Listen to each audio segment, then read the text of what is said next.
तो कार्बोहाइड्रेट देख लिया था और क्या देख लिया था, दैट इज प्रोटीन देख लिया था। अब हम देखेंगे फैट्स। कार्बोहाइड्रेट में हमने देख लिया कि जो स्टार्च है हमारी बॉडी में, जब हमने कुछ खाना खाया तो स्टार्च होगा। स्टार्च किस में होगा, हमने व्हीट खाया, राइस खाया, इन्हीं में तो होता है।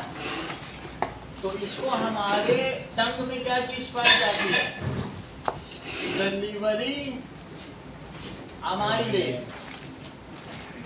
वो किस में तोड़ देंगे इसको, या तो ये शुगर में सुक्रोज में तोड़ देंगे या किस में तोड़ देंगे, ग्लूकोज में। सुक्रोज क्या होती है, डाई शुगर, और ये क्या होती है, मोनो शुगर। कहने का मतलब है पॉली शुगर किस में टूट जाएगी,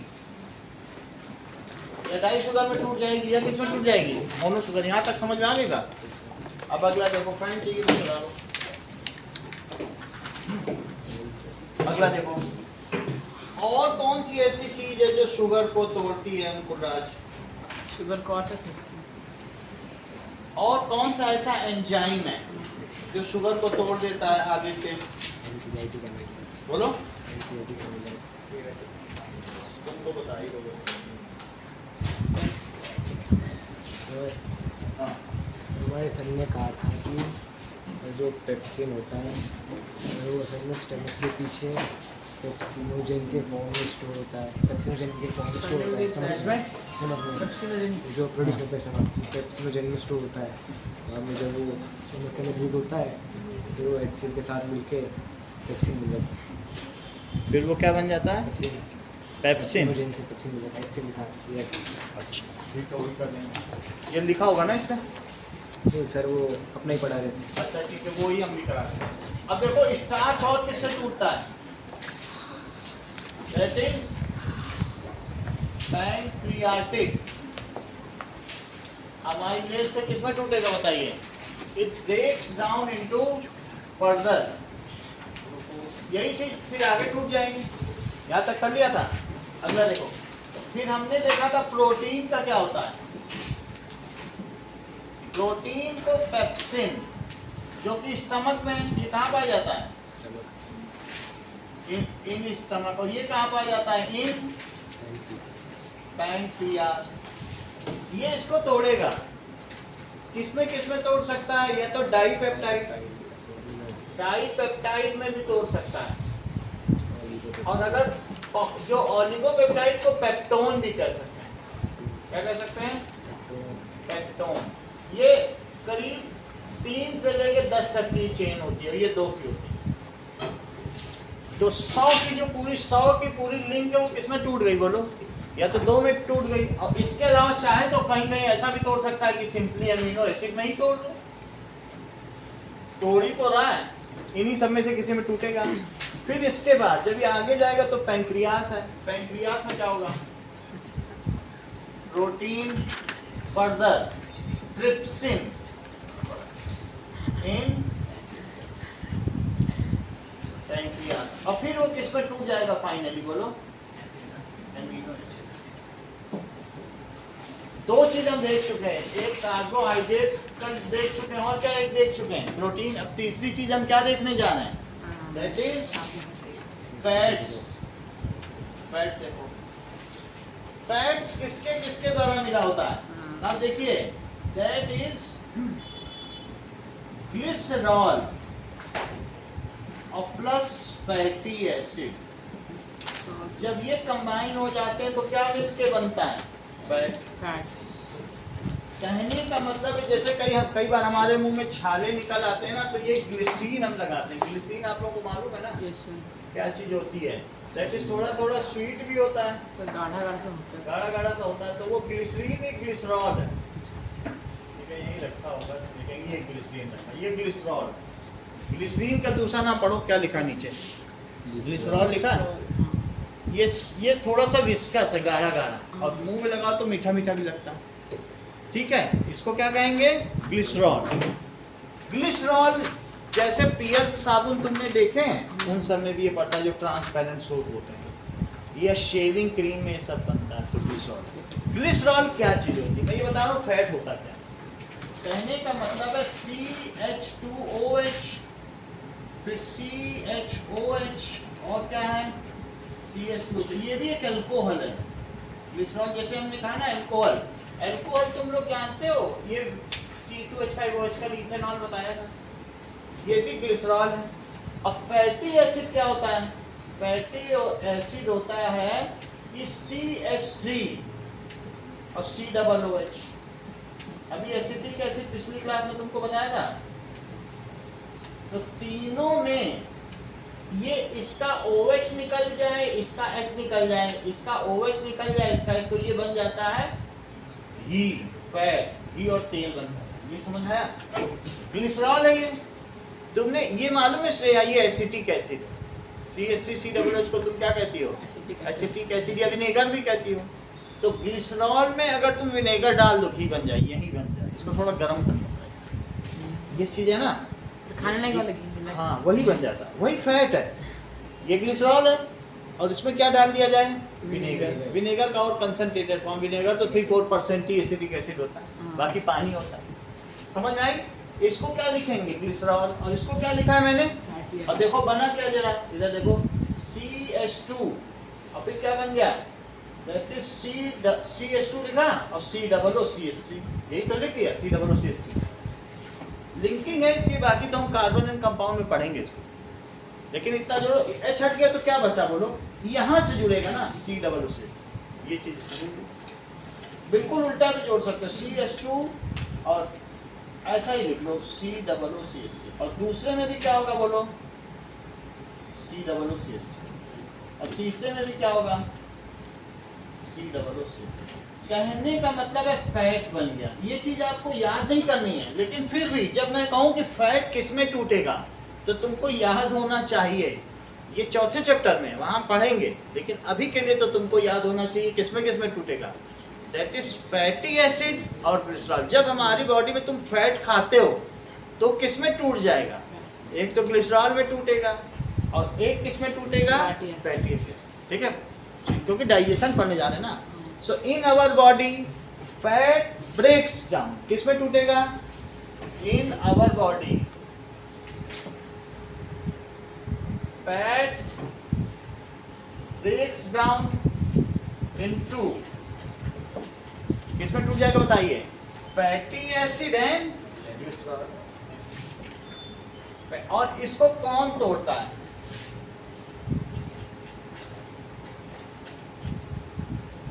देखो फैट है और इसको एक हमारी बॉडी में एंजाइम पाया जाता है लाइपेज। कहाँ पाया जाता है? लाइपेज। हमारी बॉडी में जो सारे एंजाइम हैं वो दो ही लोग रिलीज करते हैं। एक तो स्टमक रिलीज कर रहा है, स्टमक है, और स्टमक के पीछे क्या पाया जाता है? पैंक्रियास। तो ये लाइपेज इसी में। अभी हमने लोगों ने देखा था पैंक्रियाटिक अमाइलेज, सब उधर लिख रहे थे। और एक और इसमें अभी क्या पाया गया? लाइपेज। कहाँ पाया जाता है? अग्नाशय में, ये पैंक्रियास। ठीक है, तो यही हमारे खाने का मोस्ट डाइजेस्टिव पार्ट है। तो that is pancreas, in pancreas. अच्छा, राइट में सचिन क्या लिखे बोलो? सर फैटी एसिड और ग्लाइसेमिक। समझ गया चीज। दैट इज फैटी एसिड और plus it is the reserve stock of food. हमें बहुत इमरजेंसी होगी जब कार्बोहाइड्रेट भी टूट जाए, प्रोटीन भी टूट जाए, तब फिर ये टूटेगा। इट आल्सो गिव्स, तुम्हारे स्किन के नीचे फैट होता है, it also gives thermal insulation to body. और फैट अच्छा है तो जो हमारे ऑर्गन इनके बीच में फैट होता है ये पैक करके रखता है, नहीं तो हिले डुले इधर तो सब एक दूसरे से टकराएं। सो ये क्या करता है? It is used for packing of organs and organ systems. Organ को अपने प्लेस में रखता है। और दूसरा काम क्या करता है? थर्मल इंसुलेशन देता है। और तीसरा काम क्या करता है बताओ? Reserve stock. So fat is reserve stock of energy. It gives thermal insulation.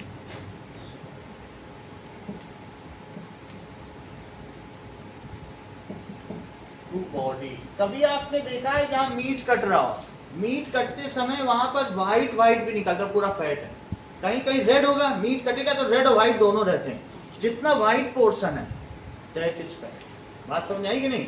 जहाँ भी कहीं पर भी होगा किसी भी तरीके की मीट में कभी कभी वाइट वाइट पोर्शन नहीं दिखने लगता मीट, वो पूरा फैट। उसको अगर हल्का सा गर्म करो वो पिघल के बिल्कुल तेल और घी बन के नीचे आता है। अगर सिंपली मीट को तुम ऐसे भी रोस्ट करो तो उसमें एक अलग स्मेल आती है, उसी का फैट उसको रोस्ट कर देगा। रोस्टेड मीट समझते हो? तो तुमको उसमें अलग से तेल डालने की जरूरत नहीं, बटर डालने की जरूरत है, उसी में घी है, क्योंकि हमारी बॉडी में पूरी बॉडी में घी, कई बार अंदर अंदर डिपॉजिटेड फैट तो है ही हर जगह, तो वो जो फ्लैश है उसी में उसी के तेल से भी उसको रोस्ट किया जा सकता है। सही है? तो फैट तुम्हें पता चल गया। और चौथी चीज क्या बताइए? Fourth, that is vitamins and minerals. क्योंकि सी की 4 वैलेंसी, एक इधर एक इधर एक इधर, तो और एक एच के साथ, हाँ ये सी पे एक एच है, एक एच है, और एक ओ के साथ एच है, और ये सी पे एक एच है, ओ के साथ एच है, और ये सी पे एच है, एच है, सबकी 4 वैलेंसी, 4 हो गई किसी? वो सब हम लोग उसमें पढ़ेंगे, बस तुम्हें याद कराने के लिए बताया कि फैट, अभी जैसे सचिन ने बता दिया कि फैट टूटेगा तो किसमें टूटेगा, ये इतना याद करना, बाकी समझा तो हम अगली जब पढ़ेंगे कार्बन कंपाउंड तो पूरा बता देंगे। अब देखो विटामिन क्या होते हैं? विटामिन आर, ठीक है, सम वाइटल न्यूट्रिएंट्स विच, ये हमको सिर्फ क्या करते हैं? बीमारी से बचाते हैं, ये हमको ताकत नहीं देते हैं। हमारी बॉडी में जैसे कभी ए नहीं खाया, विटामिन ए, तो आंखों में जीरोथैल्मिया हो जाएगा, रतौंधी, रात को दिखेगा ही नहीं, 6 बजे के बाद दिखाई देना बंद हो जाएगा, ऐसा हो जाएगा। तो विटामिन की कमी से क्या होगा? जैसे बी, तो बी नहीं खाया तो बेरी बेरी हो गया, सी नहीं खाया तो स्कर्वी हो गया, डी नहीं खाया तो रिकेट्स हो गया, ई नहीं खाया, स्किन में ऐसे खींचा तो ऐसे, ये विटामिन ई की टेबलेट आती है तो लोग उसको चेहरे पे लगाते हैं, बाल धोते हैं, विटामिन ई की तो इतनी टेबलेट आती है, ब्यूटी प्रोडक्ट है, ये नीचे भी मिलती है। वो नहीं खाते तो नहीं लगाते तो क्या होता है विटामिन की? ऑयली स्किन में जो दैदीप्यमान चमक नहीं रहेगी तो स्किन का लश्चर चला जाता है, ठीक है कि नहीं? तो अलग अलग चीज़ें, विटामिन के उनके अपने हैं हमारी बॉडी में। तो विटामिन हमें क्या करते हैं? They give us immune system and save us from disease, इतना ही काम है, ये हमें एनर्जी भी नहीं देते, कुछ भी नहीं देते, लेकिन हाँ बीमारियों से लड़ने में हमको बचत करते हैं। In deficiency of vitamins we are caught by some diseases, वो हो जाए, इनकी कमी होगी, सब्जी नहीं खाओगे तो 10 तरीके की बीमारी, तो ये चीज़ है। तो इस तरीके से हर एक सब्जी में अलग अलग तरीके के विटामिन, विटामिन्स क्या करते हैं? improves our immune system।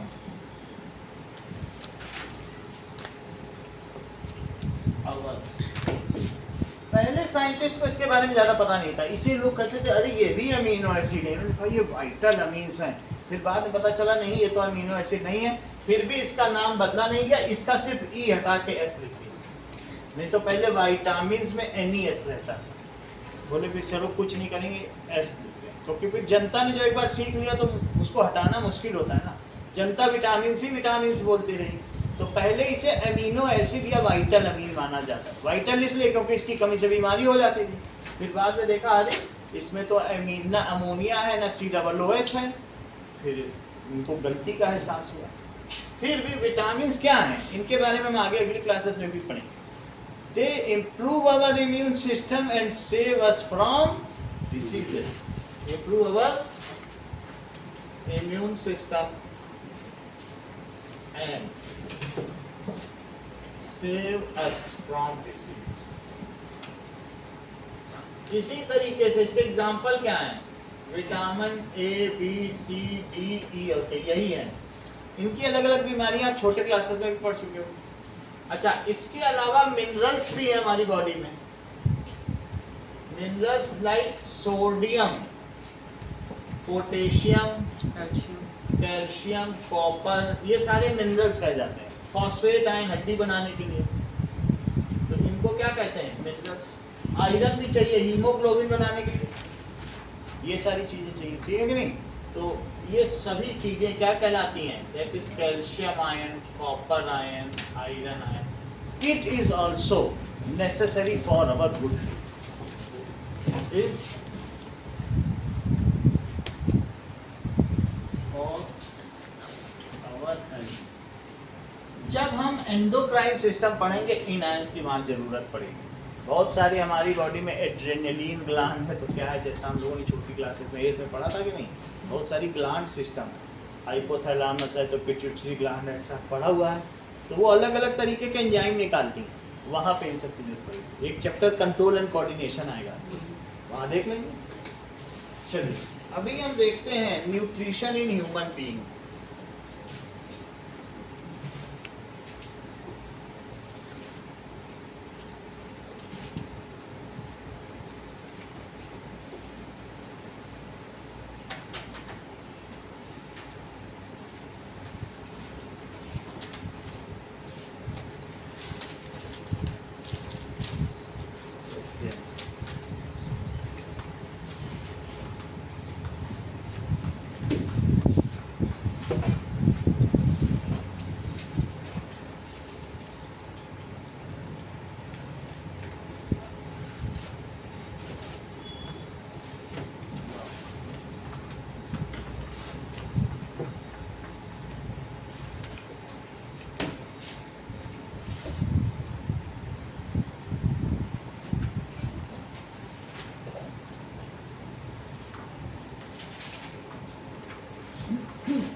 Diagram बनाइए इसका.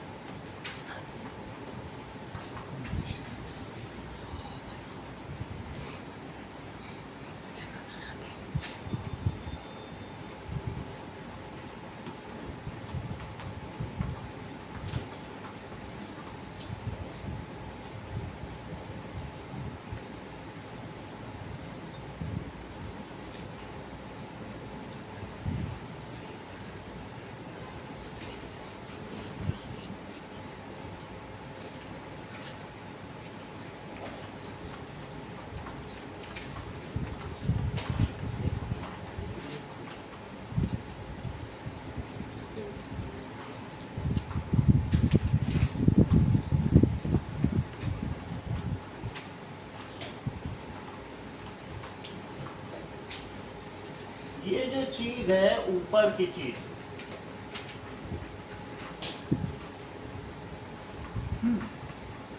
दैट इज थोर, ये क्या कहलाती है? This is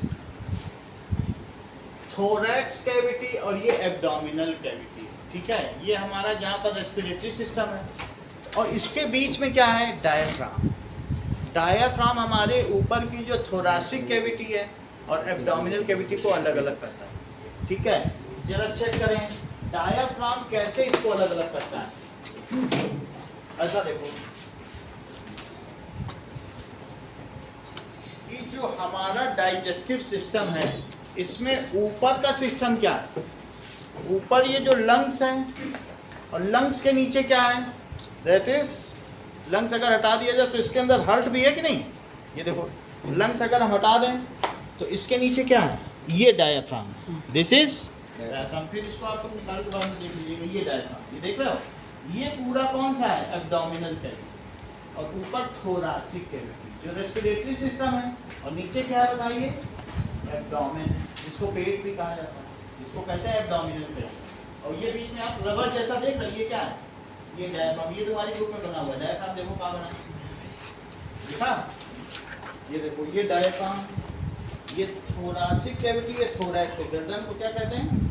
thorax. ठीक है, and this is abdominal cavity. ये डायफ्राम, ये डायफ्राम हो गया. ये चीज, ये लीवर हो गया. ये देखो स्टमक हो गया. स्मॉल इंटेस्टाइन है, ये इधर इधर लार्ज है. ये क्या है? डायफ्राम. इसको अलग करेगा. लीवर, ये डायफ्राम हो गया. लीवर, इसके पीछे पैंक्रियास है. ये स्मॉल इंटेस्टाइन, लार्ज इंटेस्टाइन. ये देखो, इधर देखो, लीवर, स्टमक के पीछे पेंक्रियास, स्मॉल इंटेस्टाइन, और ये क्या है लार्ज इंटेस्टाइन, और ये इसोफेगस यहाँ से जो पीछे आ रहा है बकल कैविटी भी है। डायाफ्राम हो गया, लीवर, ये क्या है that is stomach, small intestine, large intestine, इसके पीछे क्या है पेंक्रियास। ओके, ये है, ये थोरासिक कैविटी है, दिस इज एब्डोमिनल कैविटी, ये डायाफ्राम, ये ऊपर नीचे होगा तो उसी से ब्रीथ आउट होता है। ये क्या है लीवर, लीवर के 42 फंक्शंस है, सबसे प्राइम ऑर्गन है। ये स्टमक है, इसके पीछे क्या है, और ये स्मॉल इंटेस्टाइन, ये लार्ज, समझ में आ रही पूरी बात। ये क्या है बोलो बोलो इंग्लिश बोलो, ये ये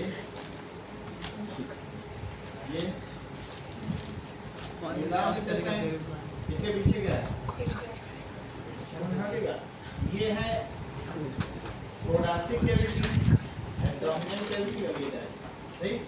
चल अब इसी चीज को बनाएं, तो हमने यहाँ क्या दिखा दिया, एक डायाफ्राम है, डायाफ्राम के नीचे ये ईसोफेगस गया है, ऊपर ये बकल कैविटी है। माउथ को क्या कहते हैं, ये इसके अंदर की cavity buccal cavity, buccal cavity है। इसको फूड पाइप, आहार नाल, या फिर इसको कहते हैं ईसोफेगस। दिस इज डायाफ्राम, तो डायाफ्राम ये है। Okay, after that a J-shaped stomach starts, and जहाँ पर फूड 4.5 घंटे रहेगा, और इसके बाद ये कहाँ चला जाएगा स्मॉल इंटेस्टाइन में। इसी को पीछे यहाँ पर एक ऐसा लीफ लाइक स्ट्रक्चर होता है जिसको क्या कहते हैं डॉटेड पैंक्रियास कहेंगे ना। अब इसके आगे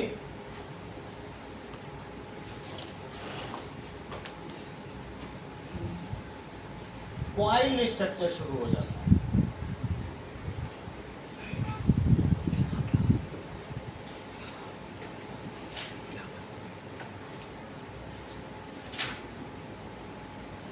इसके बाद यहाँ छोटा स्मॉल इंटेस्टाइन है, और ये पूरी कॉइल्ड है। ये 6.5 मीटर लंबी है, जबकि हमारी पूरी 9.5 मीटर है, उसमें 6.5 मीटर लंबी है ये अकेली small intestine. This is small intestine.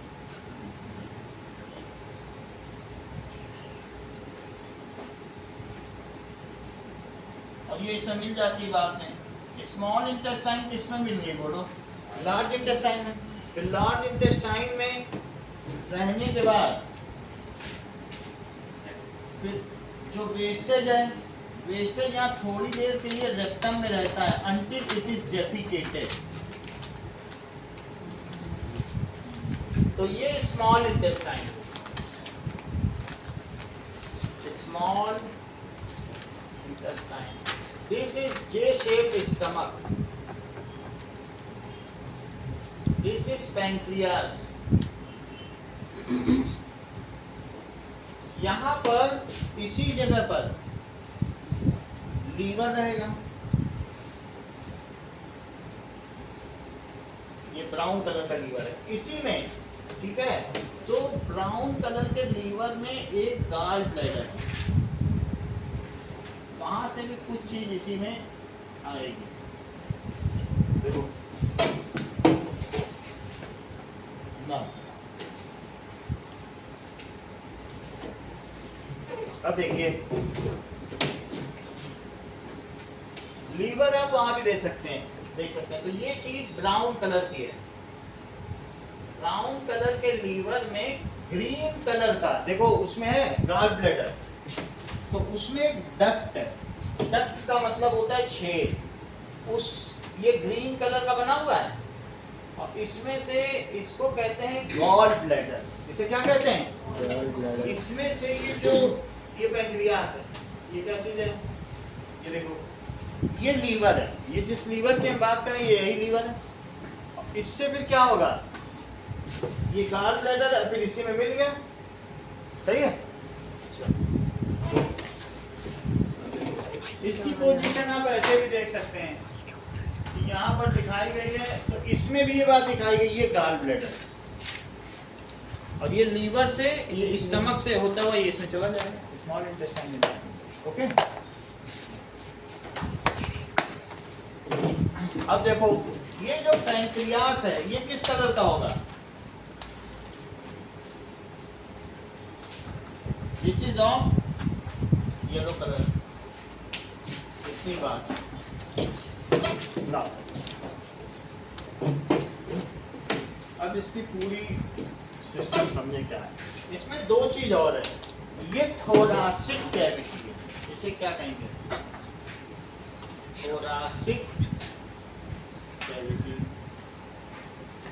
और नीचे वाले को क्या कहेंगे, एब्डोमिनल कैविटी। जहां पर फेसेस रहते हैं, दैट इज फूड वेस्ट, उसको कहते हैं रेक्टम, और जहां से ये डेफिकेट कर दिया जाता है उसे एनस में, ये रेक्टम यहाँ है। तो until it is defecated, it rests at rectum, and this is anus. So from mouth to anus, as we have a food pipe या alimentary canal which is having two opening, from one end food enters and from other end waste comes out, so we are having open gut system. हमारा system कैसा है, open गट। जैसे hydra वाली सब में open गट नहीं है, क्लोज्ड गट है, मेरा मिशन का सब दिखाया था, तो क्लोज्ड गट। आप इस चीज को समझें, ठीक।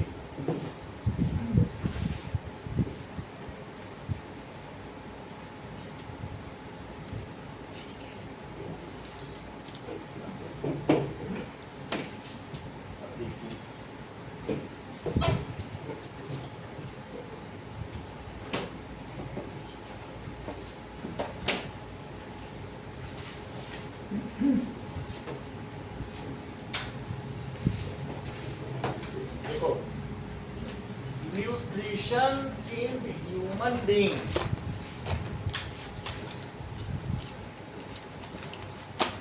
takes place through digestive system.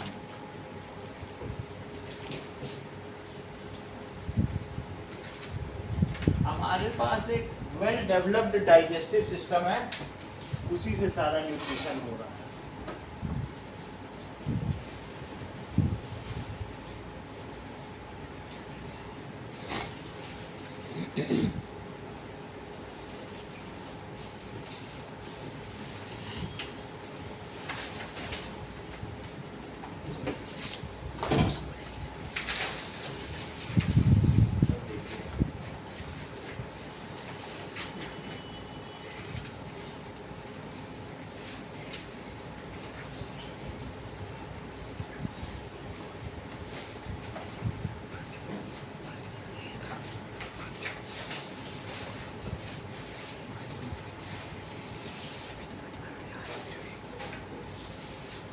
इसका कुछ सीधी टाइप आप देखो कैसा दिखेगा, पीछे भी देखो ना।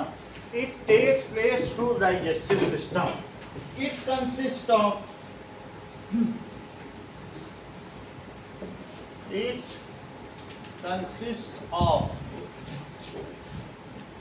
a long pipe called alimentary canal.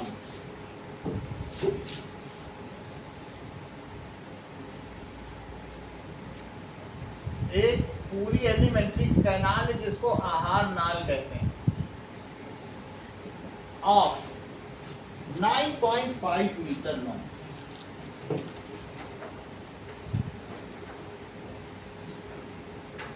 ये 9.5 मीटर लॉन्ग है, along with other organs।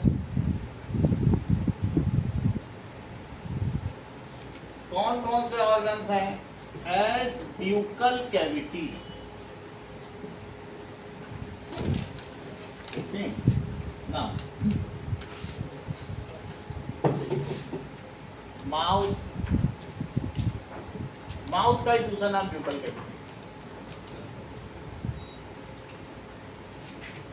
Oesophagus that is food pipe, food pipe से खाना कहाँ जाएगा, स्टमक।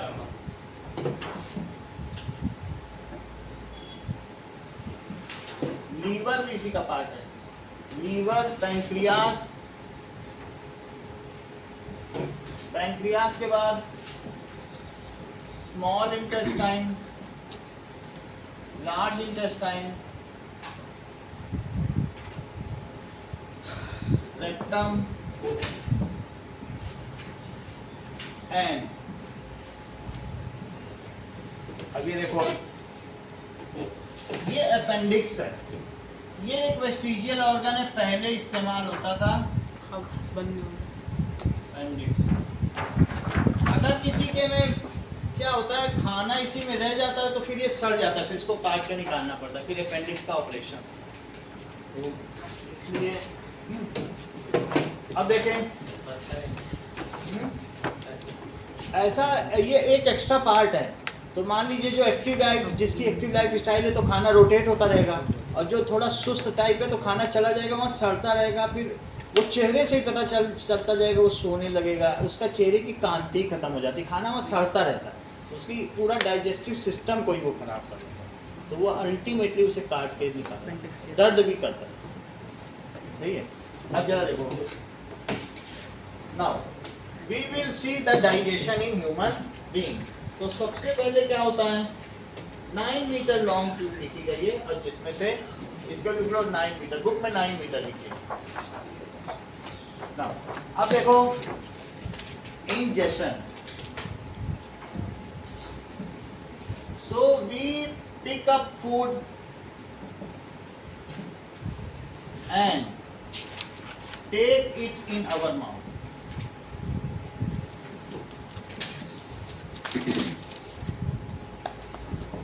We chew it, हम इसे chew करते हैं with teeth, हम इसे छोटे छोटे पार्टिकल में तोड़ देंगे। तो हमारे तोड़ने के लिए कई चीजें हैं, जब हम तोड़ेंगे तो हमारे दांत इस काम में आएंगे। ये देखो, तो दांत में सबसे पहले ये जो पीछे वाले हैं ये मोलर्स हैं, ये क्या है, फिर प्री मोलर्स, फिर ये क्या है जो दो निकले, कैनाइन, जैसे लायंस के होते हैं तो ऐसे, और ये आगे वाले इंसिसर, फिर उसको और छोटे छोटे छोटे छोटे टुकड़े में करेंगे, तो चबाने का काम, इसका काम सबका चूइंग है, बाइटिंग इनटू स्मॉल पीसेस। जब खाना बाइट हो जाएगा तो फिर क्या होगा, हमारे मुंह से क्या सलाइवा निकलेगी, और सलाइवा के साथ उसकी इंटरमिक्सिंग होगी, उसको चर्निंग कहते हैं। दो काम हो रहा है माउथ में, it is chewed by teeth and churned by tongue. Tongue एक फ्लेक्सिबल है, वो उसको मिक्स करेगी इंटरमिक्सिंग, और उसको सॉफ्ट बना देगी, because our oesophagus is very soft. तो फूड इसमें से अगर सीधा आप निगल लेंगे तो ईसोफेगस डैमेज होने का खतरा, इसलिए ऐसा होता है।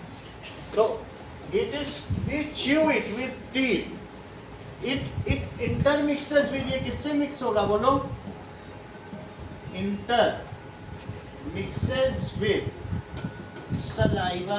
जब से मैं सलाइवा बोल रहा हूँ जी, तो सलाइवरी अमाइलेज ही समझना चाहिए। It intermixes with saliva and churning.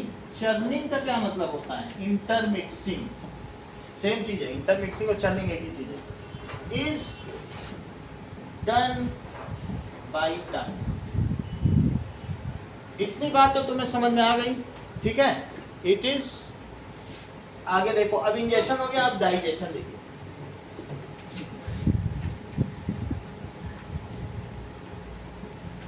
When food is in mouth, salivary amylase is secreted.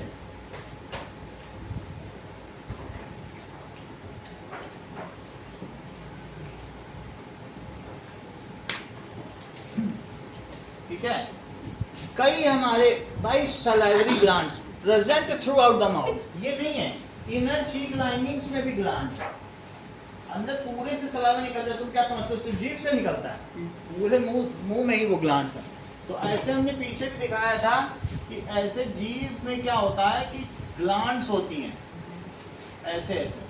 अब उसमें से क्या होगा, अगर फूड पार्टिकल है तो इसमें से ग्लैंड से निकलेगा। So secreted from salivary glands present in buccal cavity.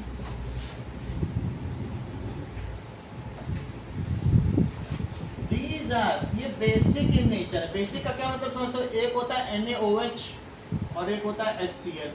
OH होने पे बेसिक कहा जाएगा और Cl होने पे क्या कहा जाएगा? एसिडिक। बेसिक चीज कड़वी होती है और एसिडिक चीज कैसी होती है? खट्टी। इट इज सोर एंड इट इज बिटर। जो बेसिक चीज होती है वो फिसलती है, साबुन। बेसिक चीज सबसे हमारे चारों तरफ क्या है, जैसे रिन है, डिटर्जेंट है, जो भी है जिससे बर्तन धोते हैं, ऐसी कोई भी चीज वो सब बेसिक है जो हाथ धोने के काम आ जाए। और ये खट्टी चीज होती है, जैसे लेमन हुआ, तो ये लेमन हो गया। और ये कैसी होती है? सोप है। सोप कैसे होते हैं? कभी तुम लोगों ने डिटर्जेंट खाया, कड़वा कड़वा लगता होगा खाने में, ये वही। तो detergents are bitter in taste और ये लेमन तो खट्टा होता है। अब जरा देखो, सो ये कैसा होगा बताइए? जब मैं बेसिक कह रहा हूँ तो तुम उसे अल्कलाइन भी समझो। सर बट सोप खाते से तो मीठा मीठा लगता है। वो नकली सोप होगा, अगर असली रियल खाओगे तो कड़वा होगा। These are, ये कैसा होगा बोलो? Salivary glands. So salivary glands. अब ये देखो सलाइवा कैसा होगा? Saliva is alkaline in nature. In nature alkaline है। इसके दो काम है, एक तो ये अल्कलाइन है, एक तो ये कार्बोहाइड्रेट को तोड़ देता है ग्लूकोज में। सलाइवरी अमाइलेज क्या करता, पढ़ाया था कि नहीं? It breaks down. और ये अल्कलाइन का क्या काम बताओ? क्या तुमको मालूम है तुम्हारे माउथ में स्ट्रेप्टोकोकस बैक्टीरिया बैठे हुए हैं? वो बैक्टीरिया उस मीडियम में एसिडिक मीडियम बनाते हैं। क्या बनाते हैं? उसमें एसिड सेक्रेट करते हैं, खाने को पचाते हैं, और खाने के साथ साथ वो क्या करते हैं? अल्टीमेटली जो एसिड सिक्रीट करते हैं, खाना आ गया, उन्होंने एसिड छोड़ना शुरू कर दिया।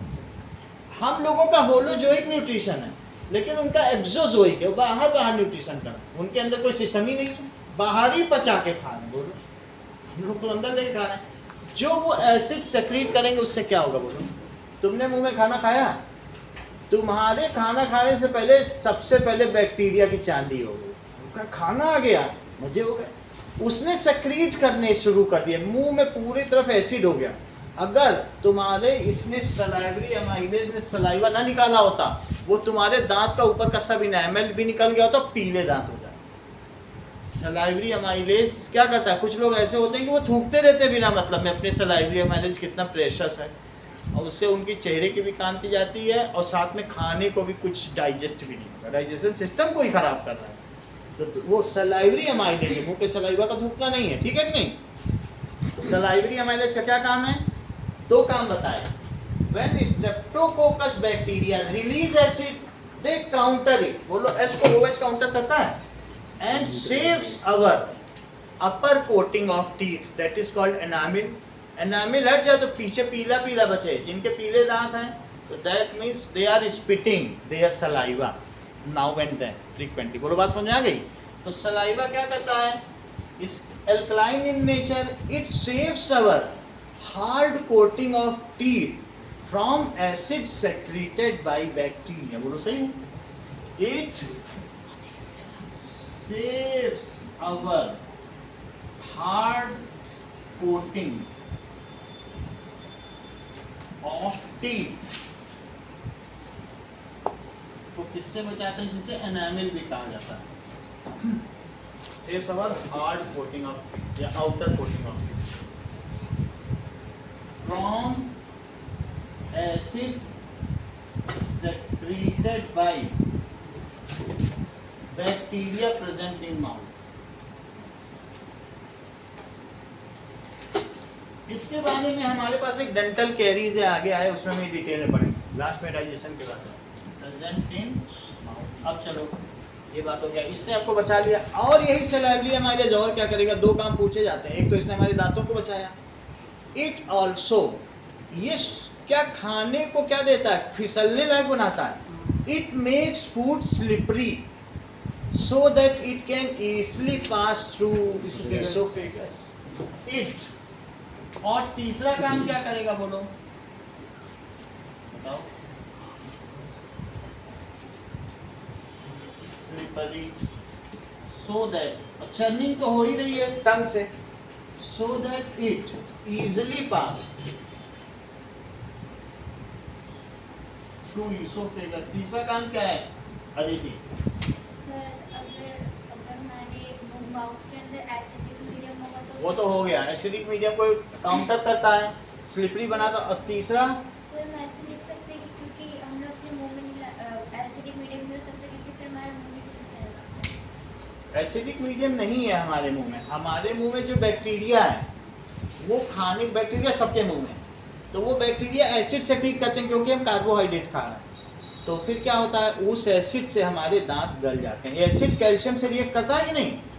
तो कैल्शियम की बनी हुई है, वो एसिड उसमें मिलेगा, CaCl2 बन के बह जाएगा। एनामिल भूल गया, दांत कैल्शियम के भाई, और उसने HCl सेक्रेट कर दिया बैक्टीरिया ने, तो CaCl2 बना, ये वाटर सॉल्युबल बह गया तुम्हारे एनामिल। उसने उसको कहा अच्छा तुम ये कर रहे हो, लो हम OH सेक्रेट कर रहे हैं। लेकिन तीसरी चीज क्या है सचिन, जो इसका मुख्य काम है, ये तो फालतू के हैं। Yes, it breaks down starch into, लेकिन पार्शली, क्योंकि हमारे मुंह में ज्यादा देर खाना रहता नहीं, it partially breaks down starch into simple sugar या glucose. It partially breaks down starch into simple sugar या ग्लूकोज, यही लिख देना नाउ फर, ये जो है, जो हमारा फूड है, ये further moves through oesophagus. Food further moves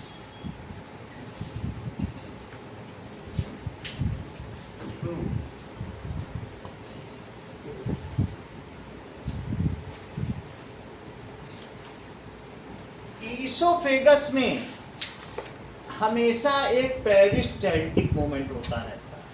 अगर तुमको उल्टे लटका के भी खाना खिलाया जाए तब भी स्टमक में पहुंचेगा। कभी तुमने ऐसा देखा है कि बैट के हैंडल पर रबर चढ़ाई जाती है, तो बार बार ऊपर किया जाता, फिर चढ़ाई जाती, फिर किया जाता, फिर चढ़ाई जाती, तब बैट में पूरा चढ़ पाता है कि नहीं?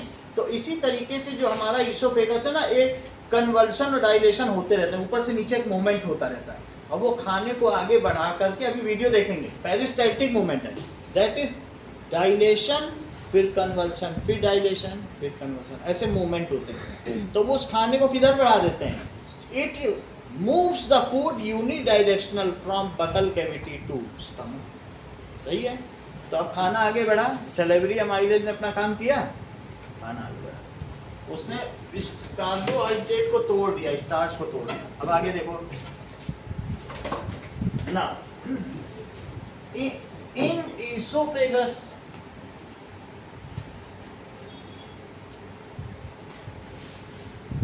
There is peristaltic movement. कैसा मूवमेंट है?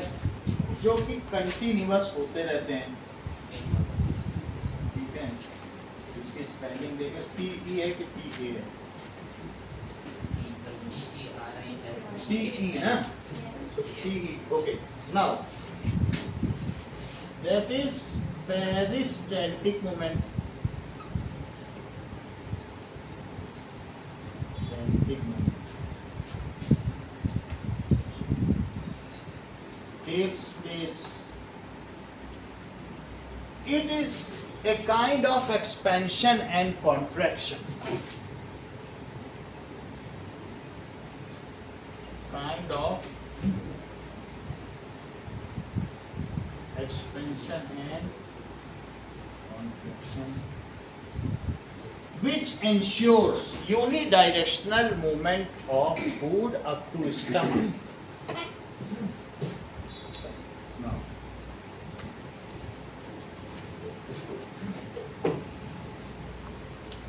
which ensures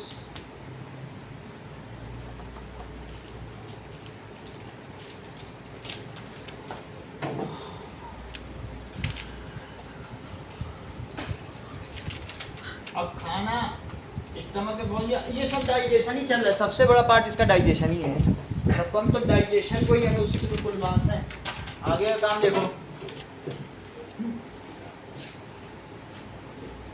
नाउ स्टमक में पहुंचने के बाद it remains in stomach for 4.5 hours।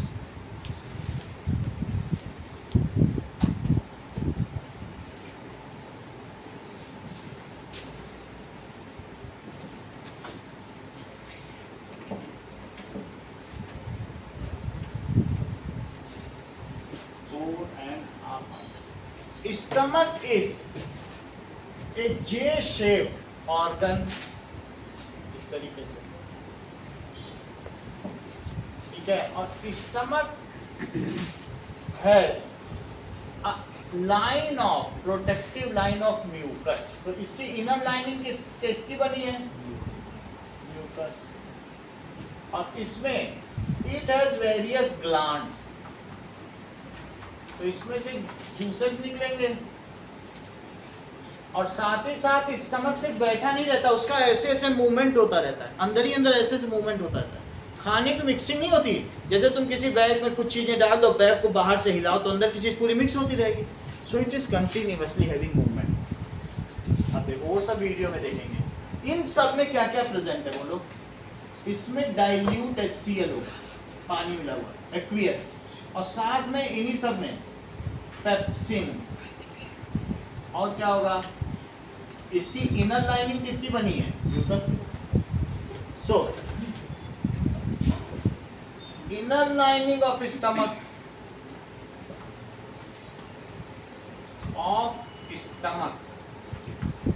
Stomach is a large gland, ये ग्लैंड है, and it is a muscular organ. इसमें कितना भी खाना, कुछ लोग ज्यादा भी खा लेते हैं, कभी फटेगा नहीं। तो it is a muscular organ. Inner lining of stomach, तो आप और चीजें देखिए। Stomach is J shaped muscular organ and has glands, इसमें ग्लैंड्स होगी। इट ऑल्सो, जो कि ग्लैंड्स क्या सेक्रेट करती हैं? It secrete dilute HCl and और क्या करती हैं? पेप्सिन।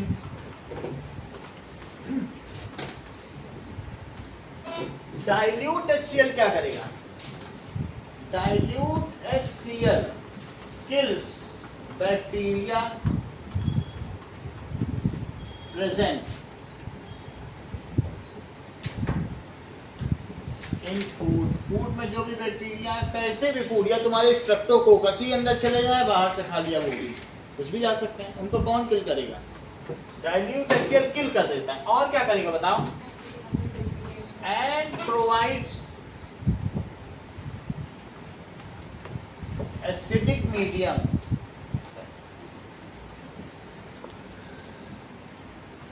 To activate pepsin. जब एसिडिक हो जाएगा फिर पेप्सिन आएगा, पेप्सिन एक्टिवेट हो जाएगा। Pepsin only works in acidic medium, नहीं तो पेप्सिन होते हुए भी कुछ काम नहीं करेगा। एसिडिक मीडियम से दे दिया। अब देखिए, the inner lining of stomach is protected by mucus. कभी जैसे नोज रनिंग देखी है, तो नोज रनिंग ही म्यूकस है। या कभी डाइसेंट्री हो जाएगी, लूज मोशन, तो उसमें ये भी म्यूकस ही निकलता है हमारी बॉडी में। ये पूरा एलिमेंट्री कैनाल में म्यूकस ही है। लंग्स में भी म्यूकस है, तो वही बाहर निकलता है कि नहीं? तो वही चीज़ म्यूकस है, वही पूरे स्टमक के अंदर हमारे ऑर्गन्स में। तो अब देखिए, the inner lining of stomach is contains mucus which protects it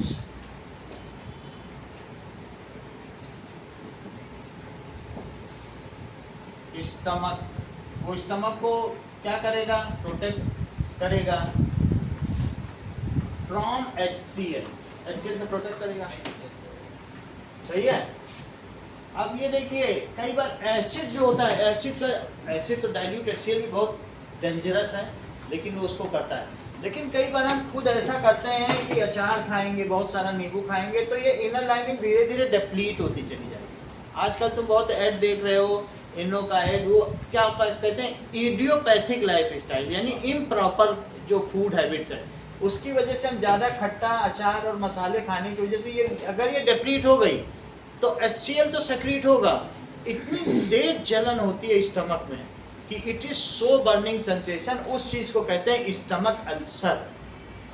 सो उस बीमारी को क्या कहते हैं, स्टमक अल्सर। और कभी कभी ये इतना घाव कर देगी कि उस पोर्शन को ही निकालना पड़ जाता है, उसको फिर स्टमक कैंसर कहते हैं। कभी तुम लोगों ने देखे नहीं, अलग से यहाँ पर पॉलीथीन लटका के करते हैं तो वो खाते हैं उसी में जाता है, फिर वहीं पर घूमता रहता है, फिर अंदर चला जाता है। ऐसा देखा ना कईयों के लटका हुआ, तो उन्होंने फूड हैबिट की तो पेट काट के निकालना पड़ा, फिर अलग से ये एक पॉलीथीन का बना हुआ रहता है उसमें वो लटका के घूमते हैं। ऐसा होता है कि नहीं, हॉस्पिटल में जाने पे दिखता है। अब तुम्हें पता चल गया कि म्यूकस क्या करता है। अब कई बार हम लोगों ने ये जैसे सोडियम कार्बोनेट NaHC होती है, बेकिंग सोडा खा लिया, कुछ नहीं है जिसके पास और स्टमक अल्सर हो रहा है, वो साबुन पानी भी पीते हैं, भाई एसिड है तो एसिड से तो काटोगे ना, जाके साबुन पानी पी लो पड़ा, नहीं ना, एसिड को किससे काटोगे बताओ। बेस और सभी साबुन बेस है, जहाँ जिसको मिल रहा है साबुन चबा सही है।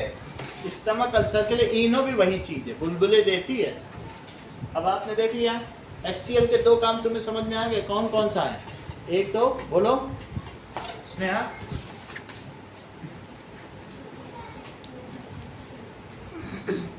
ये कहते हैं तो डाइजेस्टिव सिस्टम सब डाइजेस्ट होता है। बोलो ये HCl क्या क्या दो काम करता है, और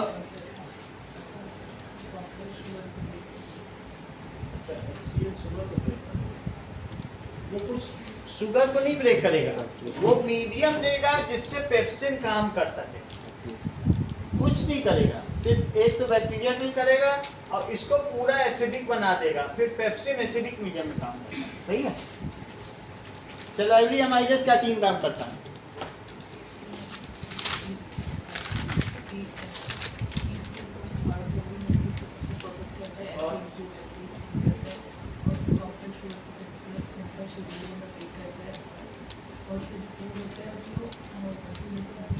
स्लिपरी बना देगा, सही है।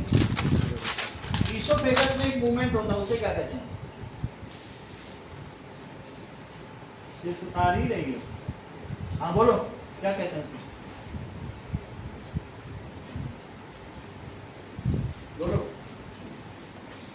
ईसोफेगस में जो मूवमेंट होता है उसे क्या कहते हैं,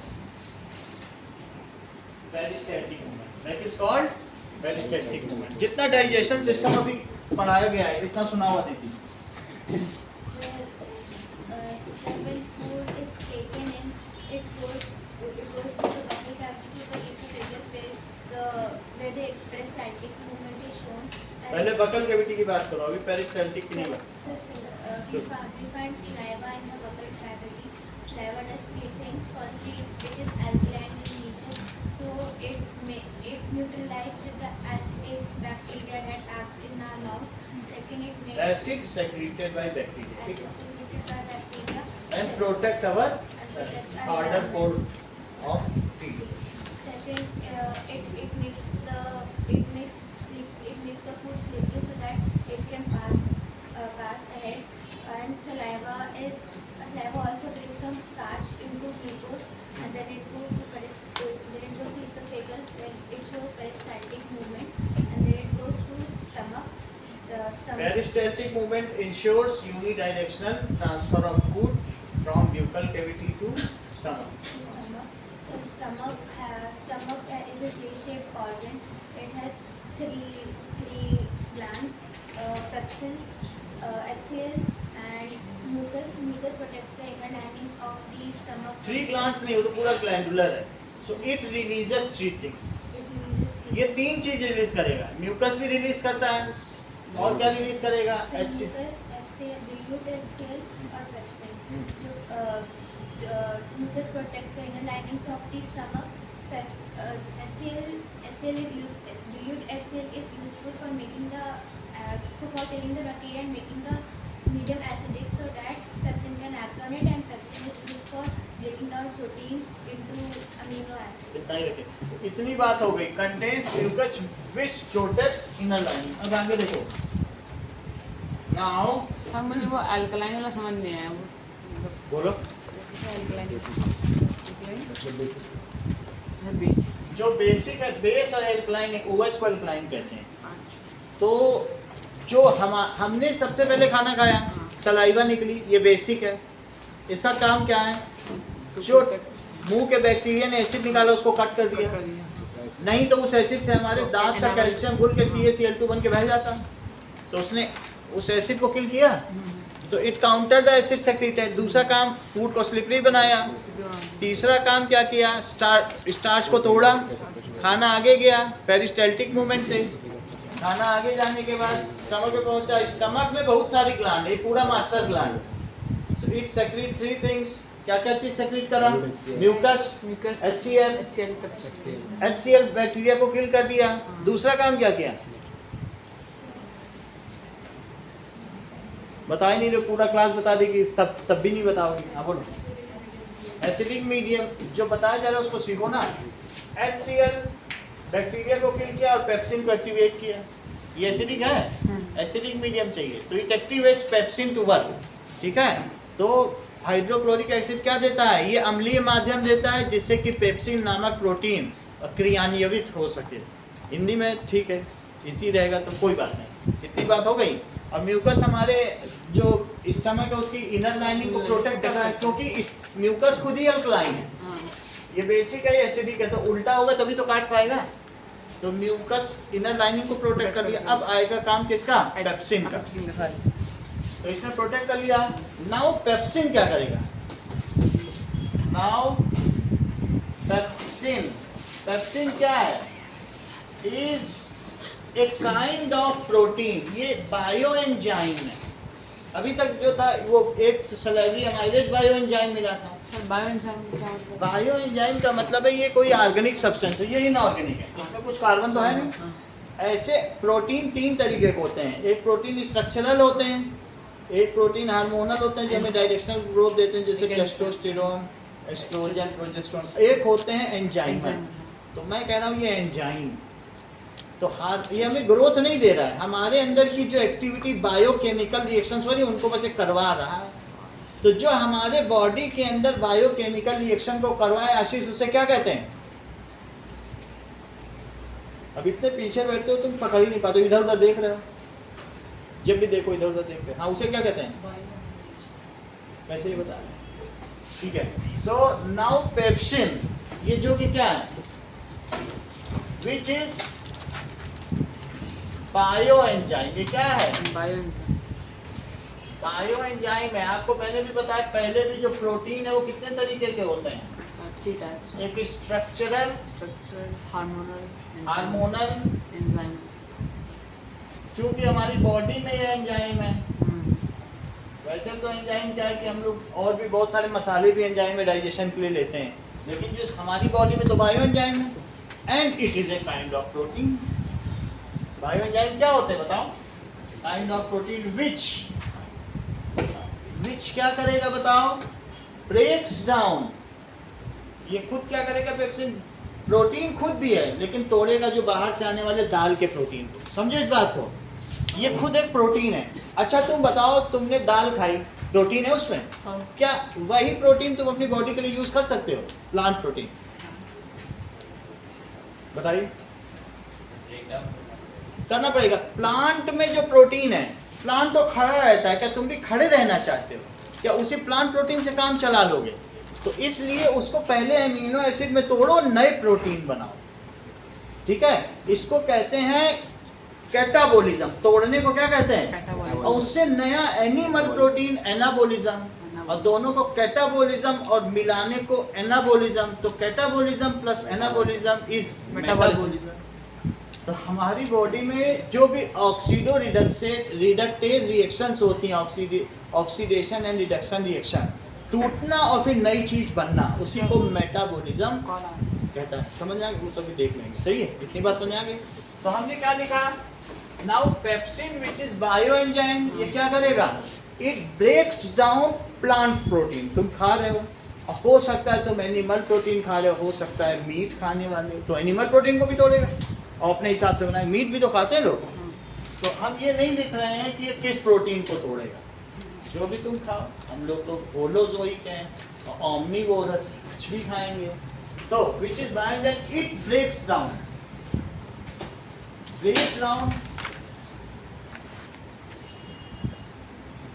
प्रोटीन। ये प्रोटीन को सचिन तोड़ेगा, किसमें बोलो? टू अमीनो एसिड, और कई बार डाइपेप्टाइड में भी तोड़ देगा और पेप्टोन्स में भी तोड़ देगा, ठीक है। पॉलीपेप्टोन तो यही है, हाँ, वही, पॉलीपेप्टाइड। हाँ। टू एमिनो एसिड ये भी तोड़ सकता है, या डाइपेप्टाइड, या फिर पेप्टोन एंड एंडिको, इसी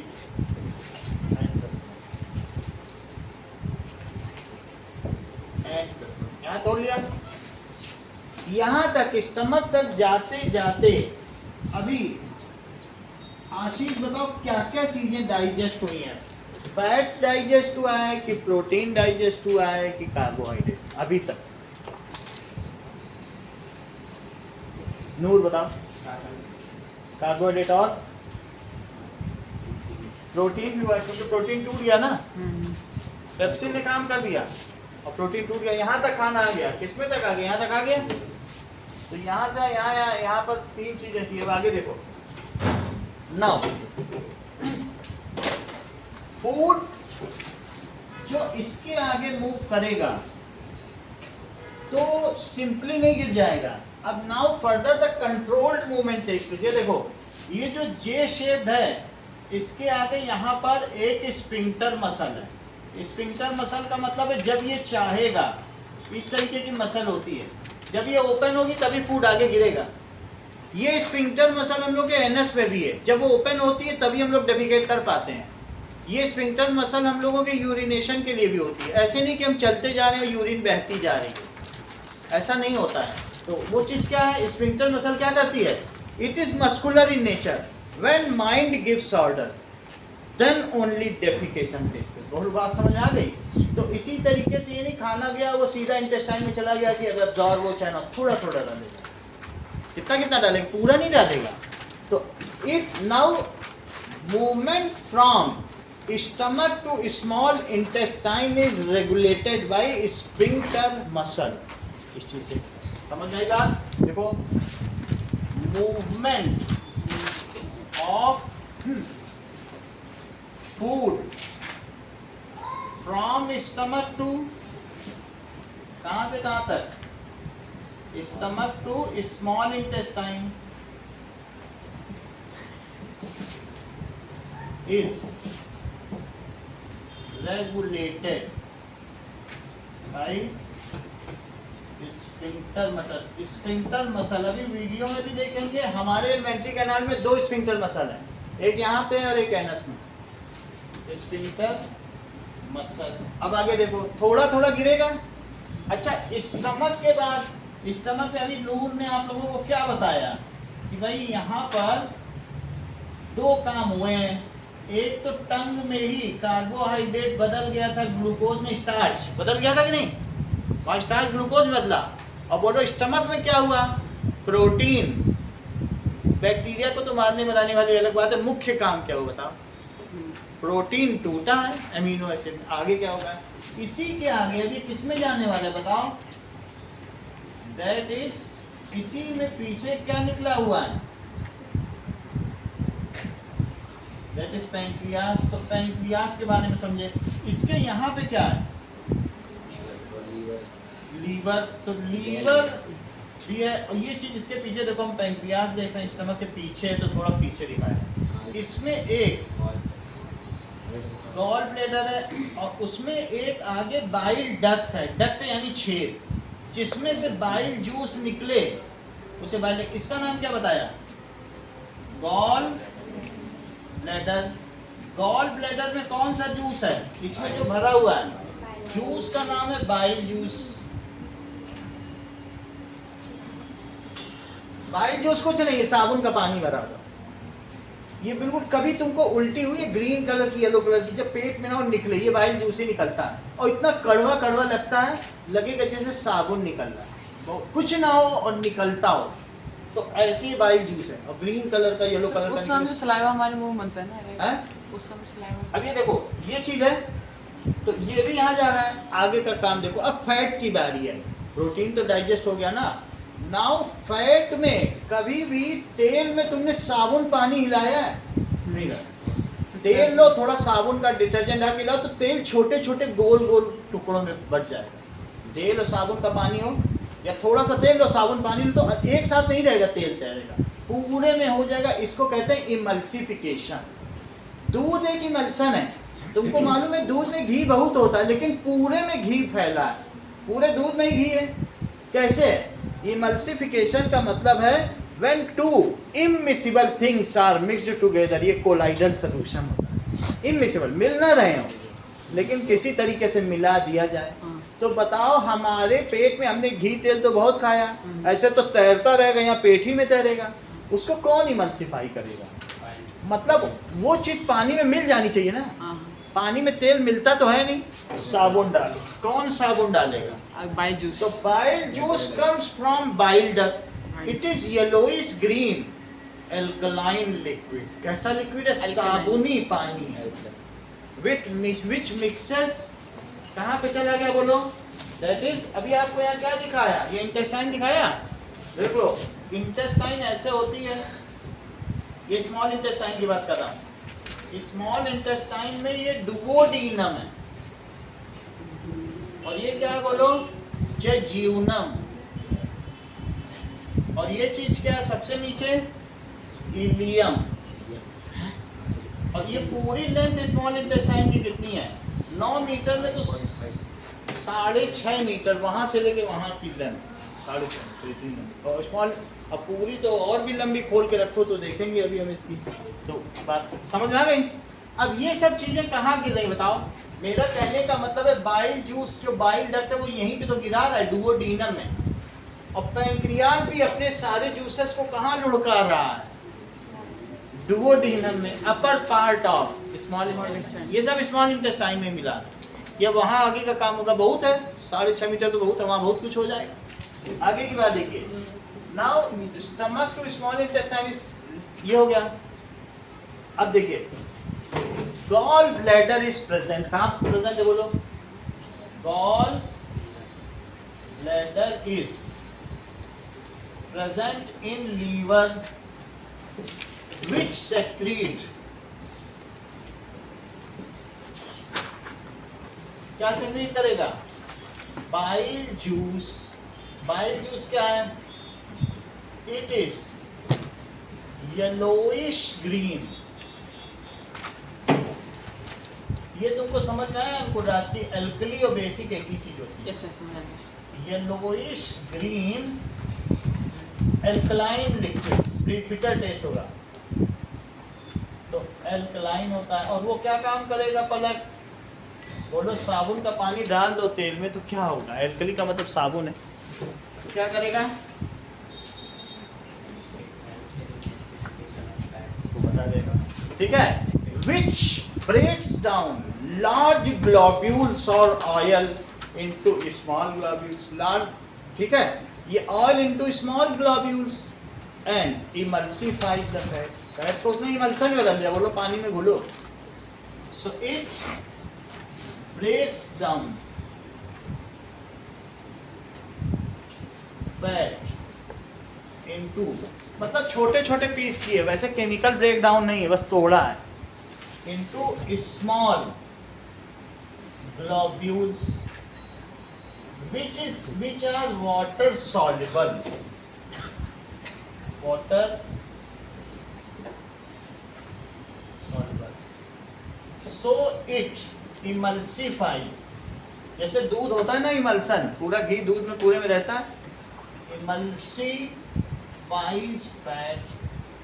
अच्छा, ये जो बाइल जूस है ऑल्सो इट एक्टिवेट. अब यहाँ देखो, इसमें भी कई चीजें हैं, इसमें 3 चीजें हैं. अभी ये कौन सा आएगा? पैंक्रियाटिक, अमाइलेज, और बोलो लाइपेज, और क्या है, और तीसरा क्या है? ट्रिप्सिन है. इतना तो तुमको नूर समझ में आ गया. पैंक्रियाटिक अमाइलेज की तो कोई बात नहीं है. जो वहाँ का सलाइवरी अमाइलेज कर रहा था, शुगर को तोड़ रहा था कि नहीं, वही पैंक्रियास का भी अमाइलेज करेगा. लाइपेज देखो, इसका काम है फैट को तोड़ना. अच्छा, ये कैसा है? ये साबुनी नेचर, एल्कलाइन है. It provides suitable medium to lipase. कहेगा मैंने तुम्हारे लिए सब एल्कलाइन बना के रख दिया, आओ फैट को फैटी एसिड और ग्लिसरॉल में तोड़ दो, तो वो इसी ये काम करेंगे. ठीक है, तो इसका क्या काम था बताइए? इतना बता दो कि बाइल जूस का क्या काम. 2 काम है, बता दो.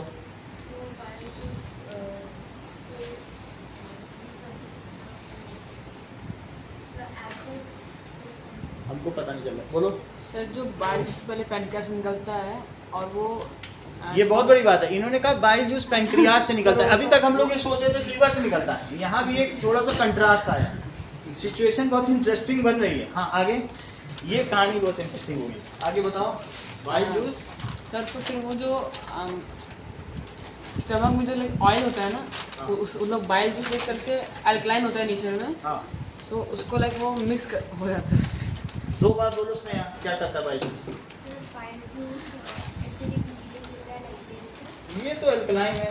अच्छा, ये भी इंटरेस्टिंग चीज़ है. जैसे और लोग कह रहे थे सर अल्कलाइन है, इनका भी एक ट्विस्ट आया इससे. आप बोलो.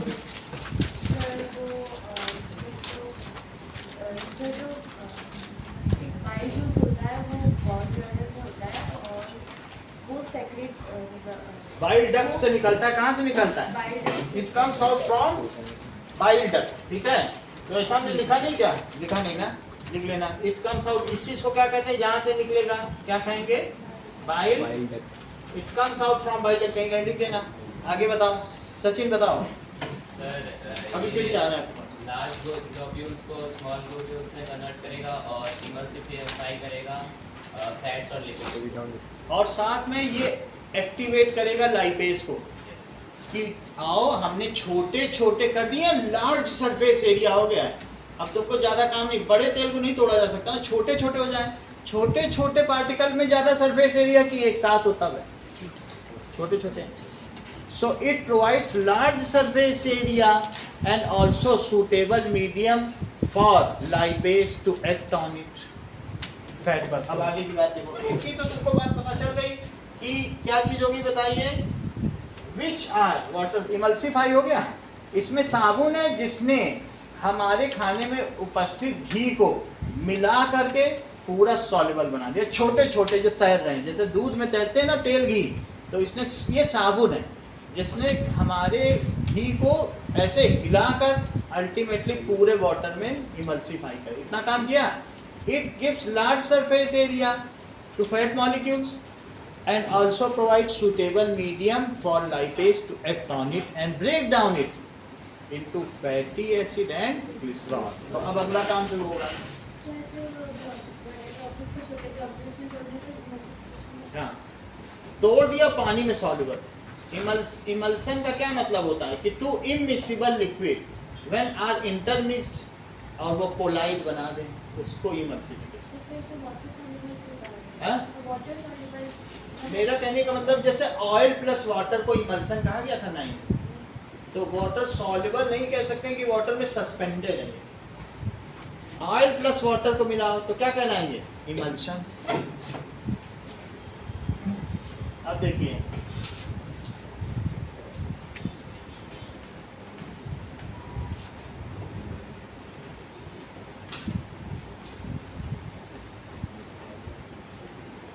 इमल्सिफिकेशन हो गया है। नाउ बाइल जूस क्या होगा, comes out from bile duct और कहाँ गिरेगा, and falls at upper part of small intestine.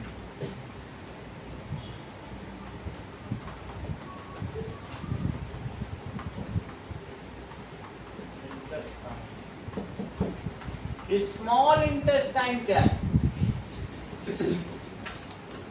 Is having coiled structure, इसका कॉइल्ड स्ट्रक्चर है।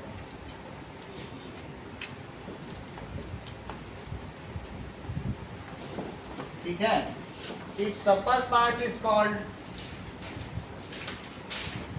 duodenum, middle part jejunum, and lower part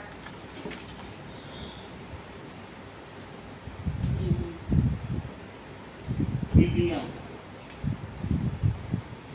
तो ये किस में गिरा, जेजुनम में गिर गया, डुओडेनम में। अब आगे क्या होगा, बाइल जूस में एक इमल्सिफाइज किया और दूसरा क्या होगा, bile juice also gives alkaline medium, provides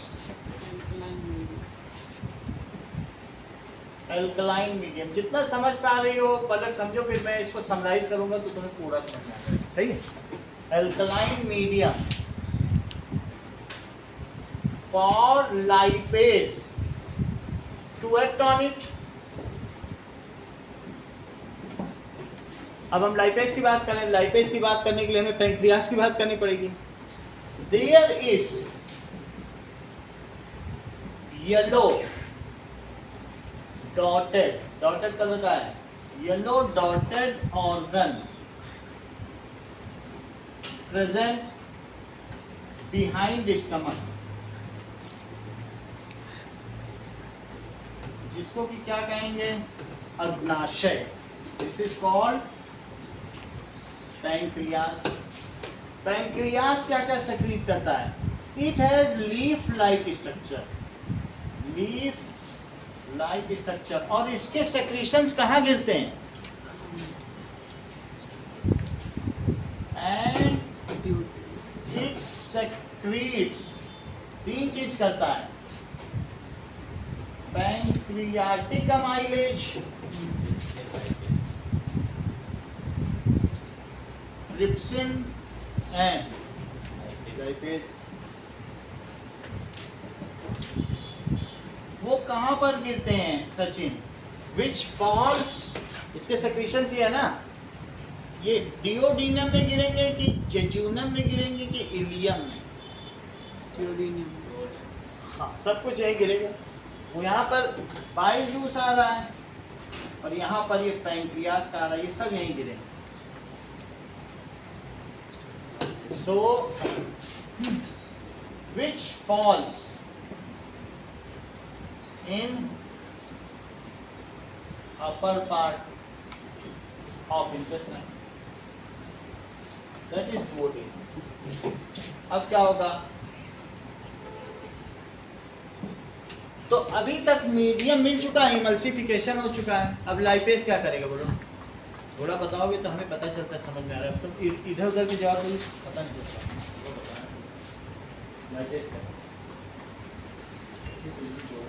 हाँ बोलो,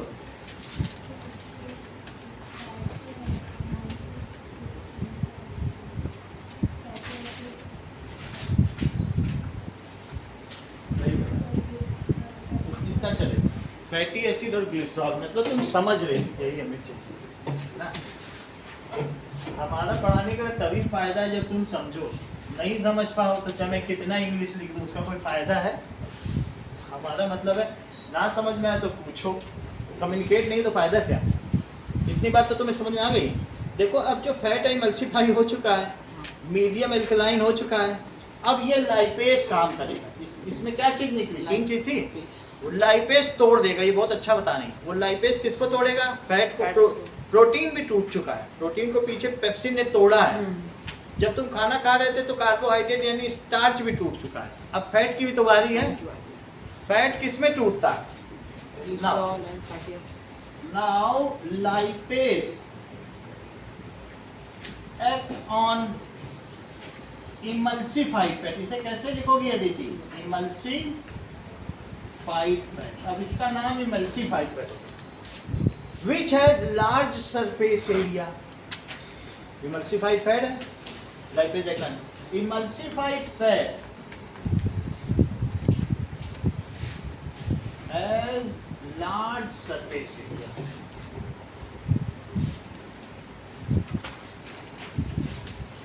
So lipase can act better on it.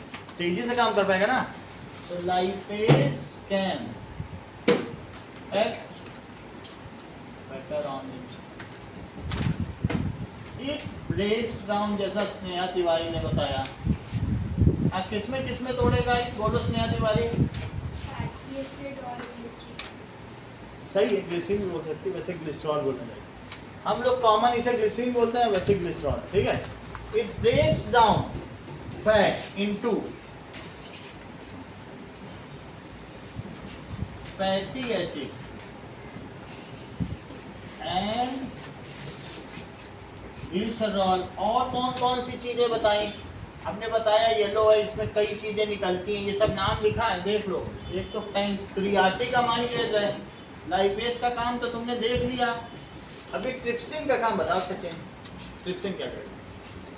Sir ये फर्दर ब्रेकडाउन करेगा वो। इसको पेप्टोन, प्रोटीन है यानी वो डाई पेप्टाइड्स और पेप्टोन में टूट चुके थे, उनको अब अमीनो एसिड फाइनल नहीं कर सकते। प्रोटीन तो नहीं रहा, वो टूट चुका है, उसकी माला बनी लेकिन छोटी छोटी बनी है। तो अब देखो ट्रिप्सिन ब्रेक्स डाउन डाइपेप्टाइड, बोलो पलक, समझ में आया कि नहीं? And peptone. तो सेंटेंस पूरा करो। Trypsin breaks down dipeptide and peptone into amino acid, into amino acid। और ये भी बोलो पैंक्रियाटिक अमाइलेज क्या करेगा? Pancreatic amylase breaks down remaining sugar. जल्दी जल्दी खा लिया है तो भी कोई चिंता की बात नहीं है, वहाँ पीछे लोग हैं। ऐसा नहीं कि तुमने ऐसे ही गलत कर लिया, निगल लिया, कोई बात नहीं है पीछे।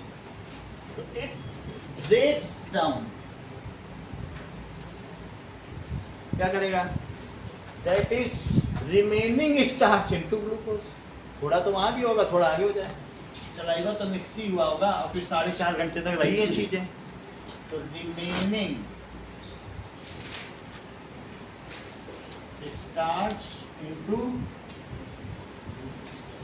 नाउ इतनी बात समझ आ गई? सब कुछ हो चुका है, 3 ही चीजें टूटनी थी। फैट को किसने तोड़ा? लाइपेज ने। सब कुछ हो चुका कि नहीं?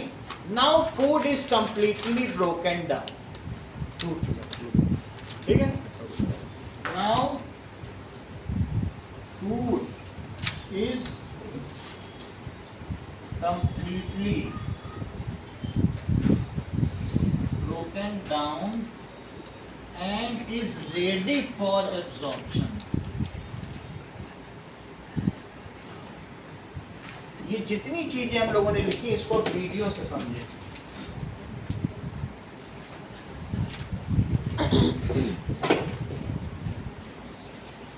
तो बिल्कुल रिकंसाइल हो जाएगी चीज।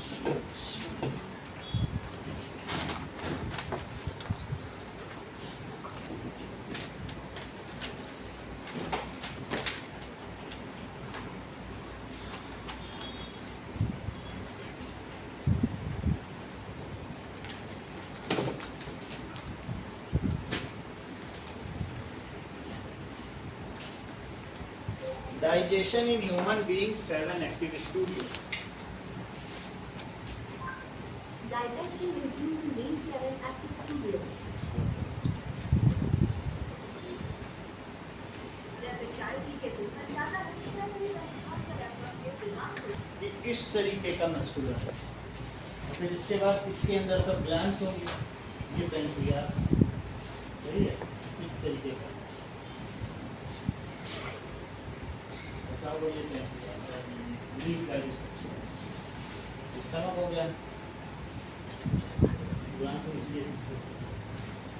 This is pancreas, this is stomach के ऐसे लाइन, दिस इज ठीक है, ये पेनक्रियास हो गया, ये stomach हो गया।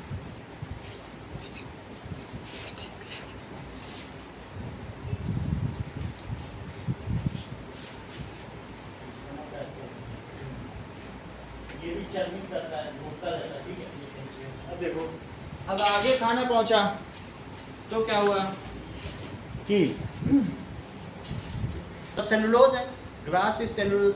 हम क्या है, सेलुलोज नहीं पचा सकते, हम ये सब पचा सकते हैं, प्रोटीन ये सब। हम सेलुलोज हमारे लिए रफेज है, हम नहीं कर सकते हैं। और अगर यही सब चीज़ें तुम शेर को खिलाओ तो शेर को पका पकाया प्रोटीन चाहिए, उसकी एलिमेंट्री कैनाली पूरी 5 मीटर लंबी है, उसको तुम अगर और ये सब अगर वो फ्लैश नहीं खाएगा, उसको तुम पनीर खिला दो मर जाएगा, घास खिला दो, रोटी खिला दो मर जाएगा, खिलाओ ज़बरदस्ती तो भी मर जाएगा। उसको सिर्फ फ्लैश चाहिए, फ्लैश कोडाई, क्योंकि उसकी छोटी कैनाल है, एलिमेंट्री कैनाल, हमारी थोड़ी बड़ी है। तो हम सब्जियों के कुछ हिस्से खा सकते हैं, कुछ नहीं भी खा सकते हैं, जैसे घास वास नहीं खा सकते। और जबकि खरगोश घास में ही मजे कर रहा है। बोलो यही चीज़ ये बता रहा है।